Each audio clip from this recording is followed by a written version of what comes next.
Welcome Happy Lydia, karibu sana Happy Lydia. Na nikuulize swali tu leo moja fupi sana. Unadhani ni kitu gani ambacho sisi kama Wakenya ama serikali ya Kenya inaweza ikafanya na ikapunguza a number of people ambao wanasafiri kwenda zao Uarabuni? Naongelea kuhusu a big number of people at the moment as we are talking sahihi. Watu wengi sana kutoka Kenya, kitu ambacho kiko kwenye mentality zao ama hata serikali yenyewe ya Kenya ni kusafirisha vijana wengi kwenda zao kufanya kazi Uarabuni na kukataza vijana kufanya kazi nchini ama kutopeana nafasi kwa vijana wafanye kazi nchini. Na mind you that hawa viongozi ambao wanasafirisha watu kwenda Uarabuni, they are the same viongozi walipokuwa wanatafuta uungwaji wa mkono ili wapigiwe kura wasimame kama viongozi, walikuwa wanaahidi vijana ya kwamba watawatafutia kazi nchini endapo watapata vile viti vya uongozi ambao walikuwa wanavitafuta kwa wakati ule. And I'll remind you another thing ya kwamba the same viongozi ambao tunaongelea sahihi, wakati wa kampeni za kutafuta uungwaji wa mkono,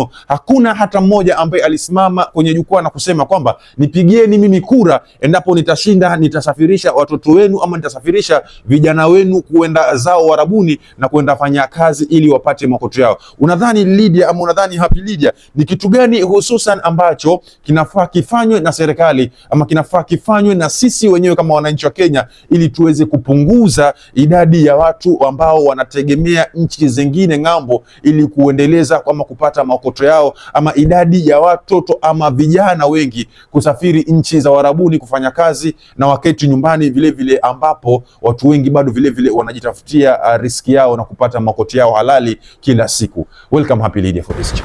Thank you so much Mr. KG for this chance about the government and what they are supposed to do to reduce this joblessness and traveling a lot to the Gulf country or any other country as Kenyans in terms of seeking jobs.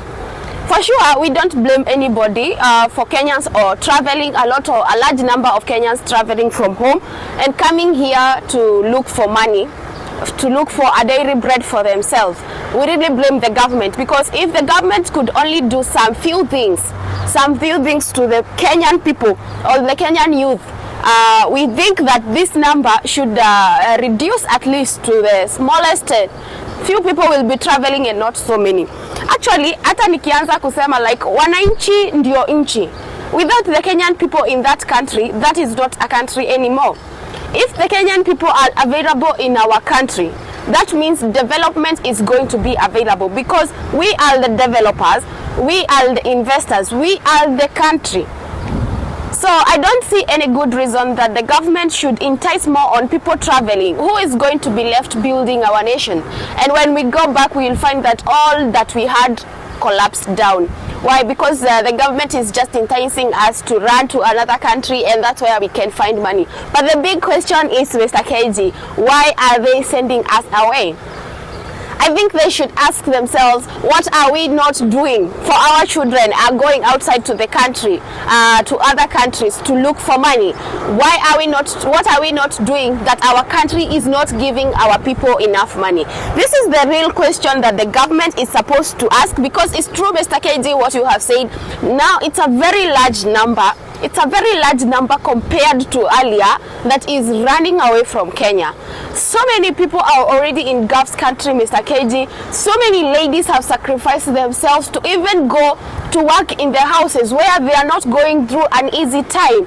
They are working as a housemaid in Qatar, Dubai, in Saudi, and whatever we hear is suffering. They are not going through a smooth moment at all. But it is because home is not accommodating them. What is the government not doing? One thing I think the government should do is to reduce the taxes that they are reviewing for us at home. Everybody needs a room to work. And if we want to work, if we want to start our own businesses, if we want to start venturing into our own careers, that we don't wait for employment, we need the government support. We need the government support by reducing tax rates to us. We don't have enough money to pay the taxes, yet we don't even have enough money to start these businesses. So you are like, am I going to pay tax first, or am I even going to support my business? You start a business, but when it's almost collapsing, you cannot lift it up because the tax is not allowing you. So the government of Kenya should come to a tax rate that is favorable for every Kenyan, kutoka mwananchi mchache hadi ule mwananchi mkubwa. Like what I mean is everybody who is going to start a small kibanda, a boda business, or rather a taxi business should be accommodated by the tax rates of Kenya.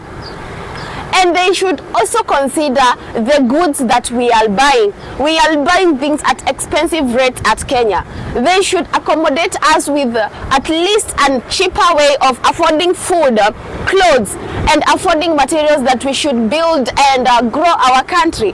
But sasa tukienda kutaka kujenga nyumba, unasikia you cannot even afford because you need almost maybe 2 million for a very simple structure. But why? It's because the materials that we are buying, it's very expensive. So one thing the government should support the Kenyan people to reduce this movement from the country to other country in job seeking is the tax rate. Secondly, if I may insist on the government, for us to stop this movement, the government should really consider the joblessness part of Kenyans. So many people have certificates in Kenya, so many people have abilities, but we don't have jobs. Honestly, I heard Mr. President saying that he's willing to buy a chapati machine for the people. No. I don't think it's a wise part, because why buy someone machine to buy to cook chapati when you know they make chapati with their own hands? What if you take that 1 billion, the Kenyan government takes that 1 billion Kenyan money, instead of buying such a machine, they invest in other companies that are collapsing. They try to lift most of the factories and the companies in Kenya so that these people who are jobless can get jobs. Why not support those people who are starting something? Unaenda unapata Mr. KG, mtu anataka kuanza something like poultry farming. Poultry farming anakona expectations za kuproduce either meat ama akona expectations za kuproduce eggs.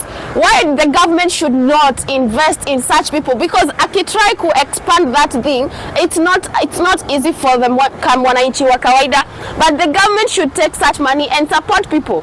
That way they will reduce the joblessness in Kenya, supporting companies and giving companies room to expansion.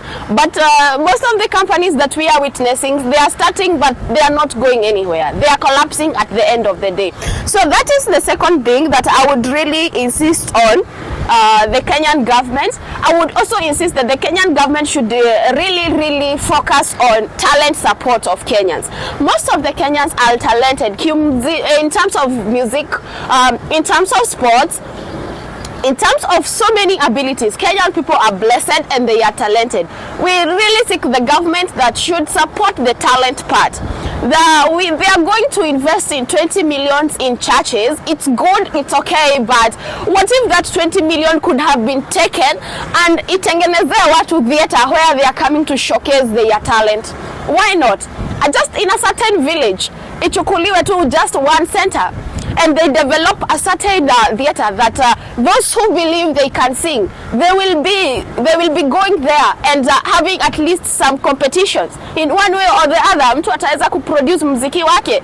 All that 20 million, why could it not support a certain football team? I'm not against the 20 million that was given, but I'm like, if it could have been taken to the center of the people in terms of talentship, it can do better. Because mwanamuziki akisapotiwa ama mwanafutiboli akisapotiwa ama mwenye anakimbia athletics akisapotiwa, they don't need to look for jobs abroad. For what purpose? Because they are accommodated in Kenya in terms of their talent, and their talent is what is giving them money. So the government should focus more on supporting the talents of Kenya. Let us support Kenyan talents.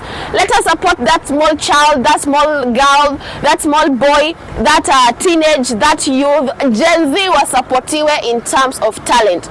Because wengi wetu tunaweza kulia kutokana na talanta zetu, lakini they are just allowing our talents to die. There is no support. Uwezi enda usikie kuna hall yenye huwa ina accommodate musician competition. Uwezi enda usikie kuna team ya football imekuwa supported throughout, like imekuwa ikireceive their funds accordingly without corruption in Kenya. These are the most things that I would say that the government should really check on and reduce this rate of coming to this country, because honestly we are here, we have traveled, and we don't advocate for it. We don't advocate that Kenyans are moving from home coming to this country to look for work, to look for money. Let the government do what these countries that we are coming for or we are coming into that they are doing for their people until they feel they can accommodate outsiders. We as Kenyans can also accommodate outsiders. We don't have to be the people who are going to other countries to look for money. So it is unto the government to check on this point and at least accommodate everybody in Kenya. Thank you so much for this opportunity. Until next time, this is Happy Lydia. Thank you, Mr. KG. Kwaheri.